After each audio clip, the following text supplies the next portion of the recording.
31 ഇന്നിവിടെ കുറ്റപത്രം കേരളത്തിലെ അമ്മമാരുടെ കണ്ണുനീര് ചാലിച്ച് ഈ കുറ്റപത്രം ഇന്നിവിടെ സമർപ്പിക്കുമ്പോൾ അത് ഒരു ഉറച്ച നിലപാടാണ്, ഉറച്ച തീരുമാനമാണ്. കേരളത്തിൽ അമ്മമാരുടെ കണ്ണുനീര് കാണാത്ത പിണറായി വിജയൻ എന്ന മുഖ്യമന്ത്രിയെ താഴെയിറക്കാൻ പോകുന്നത് കേരളത്തിലെ അമ്മമാരും സഹോദരിമാരും സ്ത്രീകളുമായിരിക്കും. ഇനിയുള്ള ദിവസങ്ങളിൽ ഞങ്ങൾക്ക് ഉറക്കമില്ല, ഞങ്ങൾക്ക് വിശപ്പില്ല.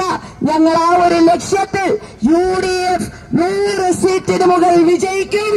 കോൺഗ്രസിന്റെ ഒരു നേതാവ് കേരളത്തിന്റെ മുഖ്യമന്ത്രിയായി സത്യപ്രതിജ്ഞ ചെയ്യും.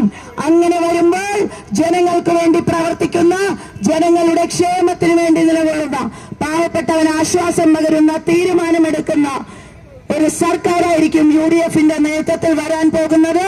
ആ ഒരു സ്വപ്നം നമ്മൾ ഒരുമിച്ച് കാണുകയാണ്. ആ സ്വപ്ന സാക്ഷാത്കാരത്തിലേക്ക് നമ്മൾ ഒരുമിച്ച് നടന്നു നീങ്ങുകയാണ്.